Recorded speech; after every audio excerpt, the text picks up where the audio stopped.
누가복음 15장에는 비유가 세 가지가 나옵니다. 하나는 지금 우리가 읽은 잃어버린 양의 비유가 있고, 그 두 번째는 10드라크마를 잃어버린 여인의 비유가 있습니다. 그리고 세 번째가 여러분이 잘 아시는 탕자의 비유가 거기 나오는데, 첫 번째 비유는 오늘 얘기할 거니까 적어놓고, 둘째 번째 나오는 잃어버린 여인의 10드라크마 비유는 아시겠지만 그것은 그 여인이 시집을 올 적에 신랑 측에서 준 지참금입니다. 그렇게 많은 금액은 아닙니다. 1달란트가 하루 품삯에 해당하니까 10달란트니까 열흘 정도의 품삯이겠지요. 그러나 어쨌든 신랑이 그것을 신부집에 보낸 그 지참금이기 때문에 그것을 받은 여인은 그것을 머리에 띠를 한다든지 목걸이로 만들어서 걸었습니다. 이것은 그 여인에게서 순결의 상징이고 결혼한 여인으로서의 정조의 상징입니다. 그러니까 이것을 잃어버리면 큰일 나는 거죠. 그래서 그 10개 중에 하나를 잃어버리면 그 원래의 목적을 다하지 못하니까, 만약에 10개 중에 하나를 잃어버리면 길을 쓰고 그것을 찾아내야 하는 그런 것입니다. 그래서 그 잃어버린 10드라크마의 1드라크마 이야기는 굉장히 그 여인에게서는 소중하고 중요한 것이라는 겁니다. 그 다음에 세 번째 비유로 나오는 탕자의 비유는 여러분들이 너무나 잘 아시는 주제이지만, 이 탕자의 비유의 주인공은 돌아오는 탕자가 아니라 기다리시는 아버지입니다. 탕자가 100,000번 돌아와봐도 아버지가 내쫓아버리면 그걸로 그만이거든요. 그래서 사람들은 돌아오는 탕자의 핵심을 맞추지만 실제로 이 비유의 주제는 기다리시는 아버지입니다. 그러므로 둘째 비유와 셋째 비유를 종합해서 얘기하면 이것은 굉장히 중요한 일입니다.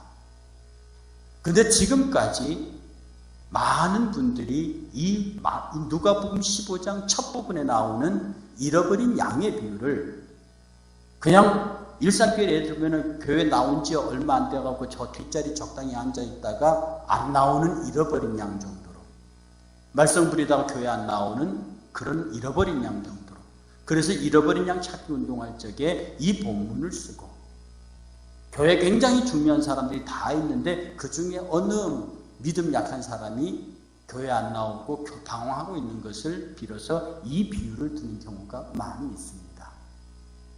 그 해석도 저는 부정할 생각이 없습니다.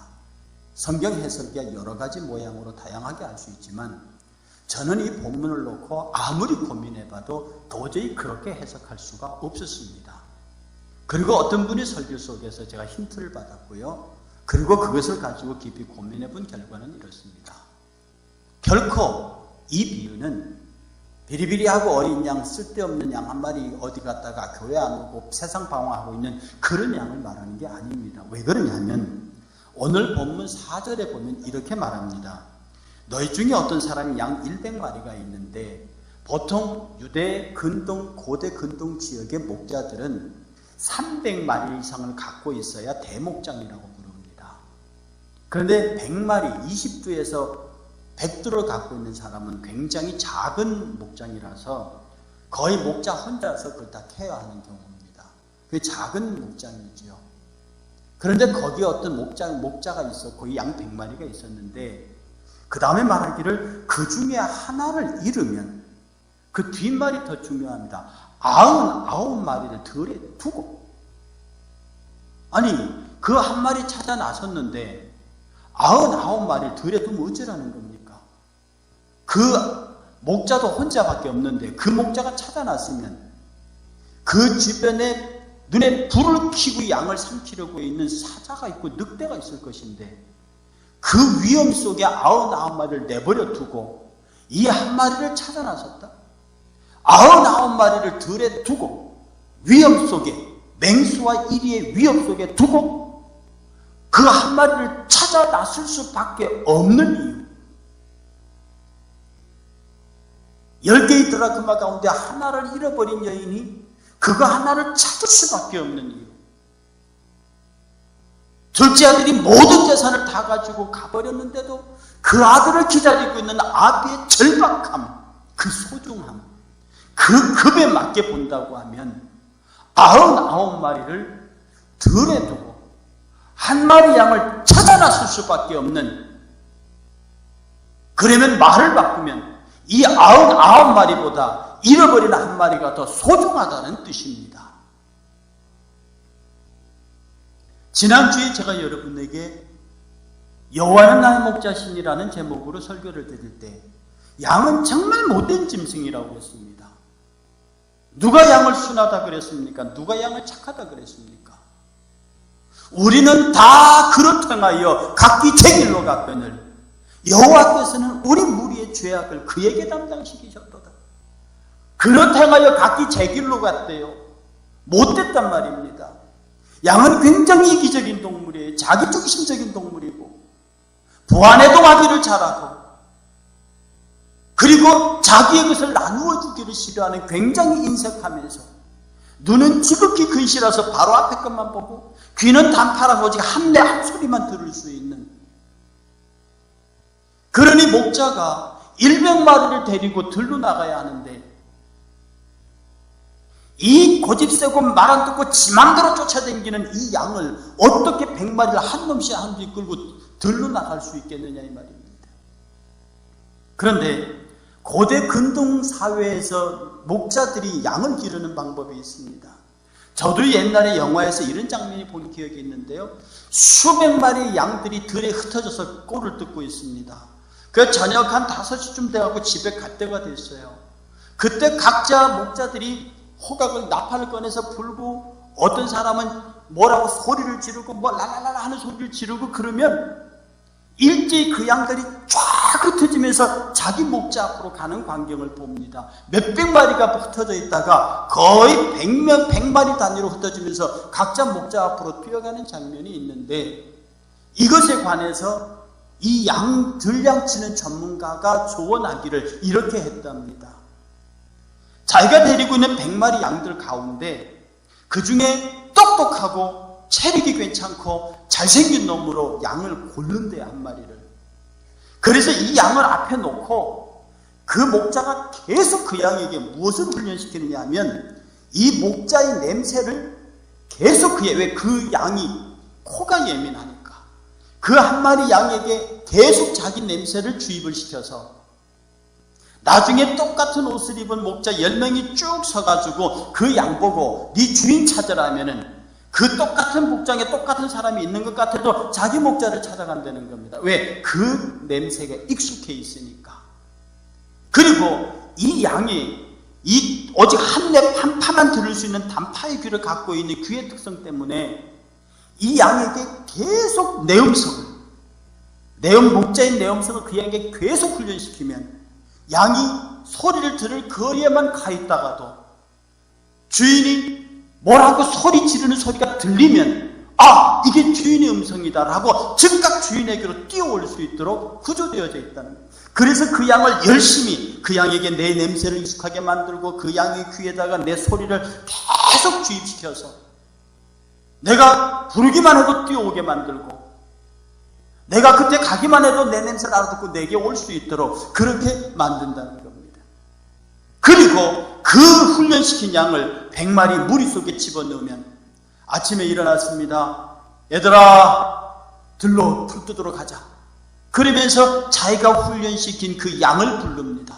예를 들어서 그 양이 예를 들어서 최승호 목사라 합시다. 승호야, 가자. 그러면 저 구석에서 자던 승호 양이 깜짝 놀니까 주인의 목소리란 말이에요. 얼른 내 목자 목소리니까 얼른 일어나서 주인 앞으로 화다닥 뛰어갑니다. 제가 말했죠. 양은 부안해동한다고요. 갑자기 앞에 양 한 마리가 뛰니까 저 자식이 왜 뛰지? 따라가자. 그리고 그 양이 뛰어나오면 뒤에서 다른 양들이 우르르 모여서 그 양의 엉덩이 뒤로 따라온다는 거예요. 그 목자는 불러냈습니다. 승호야! 나왔습니다. 오는 걸 보고 돌아서서 그냥 풀밭으로 향해서 가기만 하면 100마리의 양이 줄줄줄줄 따라온다는 겁니다. 내 뒤에 선임양이 따라오는 것을 보기만 하면, 그리고 그 양이 내 뒤를 따라오기만 하면 나머지 100여 마리는 그대로 따라온다는 거예요. 그래서 목장에 도착했습니다. 저 목장에서 나오고 저 목동도 나오고, 그러니까 양들이 수백 마리 수십 마리가 엉클려서 풀을 뜯습니다.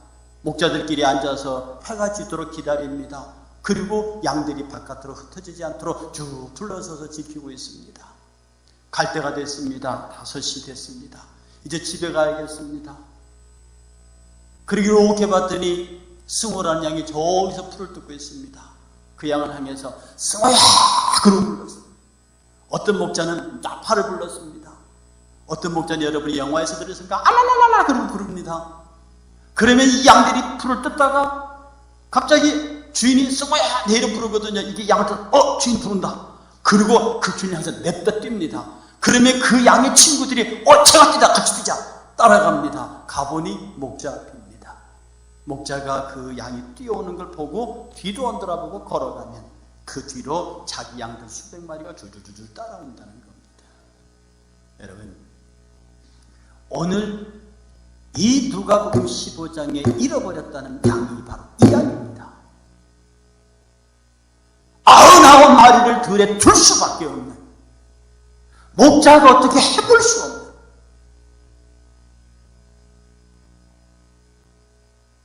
그 양을 잃어버렸으니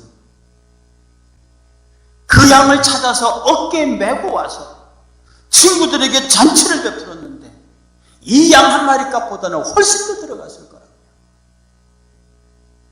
이 비유의 대상은 예수님이 서기관과 바리새인들과 더불어 있을 때에 죄인들과 세리와 창녀들이 왔습니다.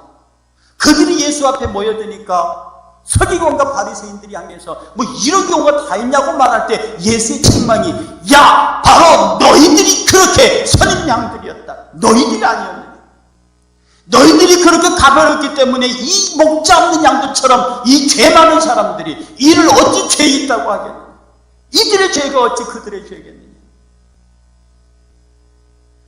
네가 선인 양의 위치, 서기관과 바리새인과 그 중요한 자리에 세워두었더니 너희들이 그 자리에 있지 아니하니 이 양떼들이 흩어져서 청녀가 되고 고아되고 과부가 되고 너희들이 제자리에 지키고 앉았으면 저 사람들이 저러고 있겠느냐 이 말이에요. 그러므로 이 시대에 고아가 있는 것은 그 고아를 돌보지 못한 사람의 책임이고, 이 세상에 소외된 사람이 있는 것은 마땅히 돌보아야 할 사람들이 돌보지 않음으로 인한 책임입니다. 예수님의 진노는 거기에 있는 것이고 이 비유의 핵심은 여기 있는 것입니다. 우리 일산교회가 56년의 역사를 가졌습니까? 주께서 그동안에 많은 단임 목회자를 세웠습니다. 제가 지금 그 9번째로 여기 와 있습니다. 그러면 이 단임 목사만이 선임 양이냐? 아닙니다. 우리 교회는 지금 2분의 부목사, 4분의 시무장로님, 그리고 원로장로입니다. 그리고 여러분 각 셀 목장의 리더들, 선교회 회장들과 임원들, 이들 모두가 다 명백하게 하나님의 그 무리의 선임양으로 불림받은 사람들입니다. 그들이 목자의 음성을 알아야 한다는 거예요. 그들이 목자의 냄새를 알아야 한다는 거예요. 지금 여기에 직분을 둔 성가대 한 적이 계십니다. 여러분 각자의 삶 속에 여러분이 정말 예수의 음성을 아느냐는 사실, 예수의 음성을 알고 그 예수의 음성과 세상의 음성이 어떻게 다른지 알고 계시느냐. 예수의 향기와 그 냄새가 세상의 냄새와 어떻게 다른지 알고 계시냐는 겁니다.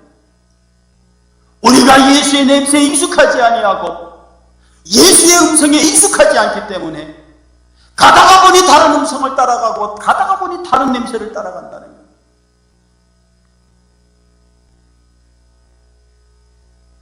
우리나라 3.1운동 전후에서 어마어마한 기독교 박해가 있었습니다. 정말로 많은 사람들이 순교했지요. 해방된 이후 이북 땅에서도 참으로 많은 기독교 박해가 있었습니다. 그런데 전교인이 일제히 순교의 대열에 동참했던 교회는 담임 목사가 기꺼이 신사참배를 반대하고 옥중투쟁하며 그가 기꺼이 순교의 장으로 갔을 때 그 교회 성도들은 예외 없이 전부 순교의 장으로 갔다는 겁니다. 반면에 신사참배를 스스로 앞서 주장하고 아니면 마지못해 따라갔던 교회의 성도들은 아무도 순교의 빛난 면류관을 쓰지 못했다고 하는 것입니다. 북한에서 내려온 우리나라의 큰 교회를 세운 목사님이 계십니다. 한국에서 가장 큰 교회를 우리나라 그들이 머물러 있는 곳이 주의 거룩한 전 앞이 아니라 세상의 그 어떤 모양으로 만들어진 껍데기는 교회의 모양을 하고 있으나 그의 실상에 속은 세상의 것으로 가득 채워진, 그러므로 영적 힘을 상실해버린 교회요 목회자가 되고 말한다는 겁니다. 일부에서 말했지만 우리 교회 목회자들 어떤 경우에도 성도와 다투어서는 안 됩니다. 죄짓자는 이야기가 아니면, 하나님의 말씀을 어기자는 얘기가 아니면, 성도들 그들은 하나님께서 부탁하신 양이기 때문에 그들에게 대접받으려고 하는 대를 취해서도 안 됩니다. 우리는 주님에게 대접받을 일이지 성도들로부터 하나님께서 어느 성도를 통하여 공급하시는 것은 몰라도 대접을 강요하거나 그런 것들을 주장하는 어리석고 초라한 모습에서 벗어나야 합니다. 여러 우리 교회 직분자들, 장로님으로부터 작은 한 단위 세례 리더에 이르기까지 여러분들은 각 분야에 세워진 선임장들이래요. 아직 그 직분을 맡지 않은 사람들도 곧 일정한 시간이 되면 그 선임장의 직분에 올라갈 텐데, 그가 선임장이 되기 전에 가장 중요한 사실은 그가 예수의 냄새를 아느냐, 그가 예수의 음성을 아느냐. 예수의 음성을 알지 못하고 예수의 냄새를 알지 못하는 자가 선임장의 위치에 올라가면 그 교회는, 그 집단은, 그 조직은 세상 조직이 되고 말 것이라는 사실입니다.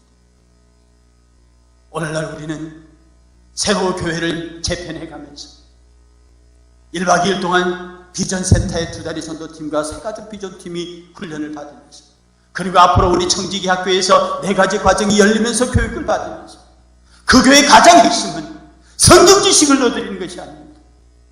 여러분에게 사명감을 고취시키는 게 아닙니다. 여러분에게 불타는 어떤 의식을 심어주는 것이 아니라 여러분에게서 예수의 냄새에 익숙해지도록, 예수의 향기에 익숙해지도록, 예수의 음성에 익숙해지도록, 그리고 어떻게 섬기는지를 주장하는 자세가 아니라 어떻게 섬기고 어떻게 받들고 어떻게 그의 이름을 영화롭게 하는지를, 어떻게 해야 정말 종의 자세에 서는지를, 그것을 익히 배우고 그것을 모아야만 한다는 것입니다. 오늘 한국교회는 그 길을 벗어났습니다. 제가 어느 집회 갔는데 어떤 목사님이 일어나서 목사님들을 욕하고 그렇게 설교해서 되느냐고 막 하는 얘기를 제가 앉아서 들었어요. 그분의 얘기가 끝나고 제가 손을 들었습니다. 목사님, 지금 목사님 연배가 얼마신데 그렇게 얘기를 하십니까? 정말로 우리 스스로 치열하게 하나님 앞에서 오늘 이 시대의 목사됨을 하나님 앞에 울며 서 있지만, 당신들이 그렇게 잘했으면 오늘 한국교회가 이 꼴이 됐겠네요. 그분하고 나이 연배 차이가 30년 이상이 났습니다. 우리가 지금 못하고 있기 때문에 지금 30대, 20대, 40대 목회자들이 우리를 보고 뭐라고 말해요. 목회자들에게서 눈물이 메말라버리고, 교회 장로들에게서 눈물이 메말라버리고, 교회 직분자들에게서 정말로 가슴을 두드리는 회개가 메말라버리고, 서로가 내가 무엇을 하고 또 내가 무엇을 했다 하고 하는 그런 것으로 자기를 자랑하고 있는 시절에 이미 우리는 주님을 잃어버렸고, 우리가 있어야 할 자리에 있지 아니하고 저 가시넝굴 험한 산 꼭대기에 어설픈 데서 울며 주님 살려달라고 고함치는 초라한 양의 모습이 되어 있다는 사실입니다. 사랑하는 성도 여러분, 이렇게 설교하는 저부터 다시 한번 낮아지는 종의 모습으로 돌아가고자, 다시 한번 하나님 앞에 울 수 있는 선임양으로 돌아가고자, 여러분이 각자 아주 작은 셀을 맡고 있는 제권자라도, 어떤 조직의 미말의 임직을 맡고 있는 분이라도 하나님은 여러분들을 믿으시고 그 자리에 당신의 선임양으로 세우셨습니다.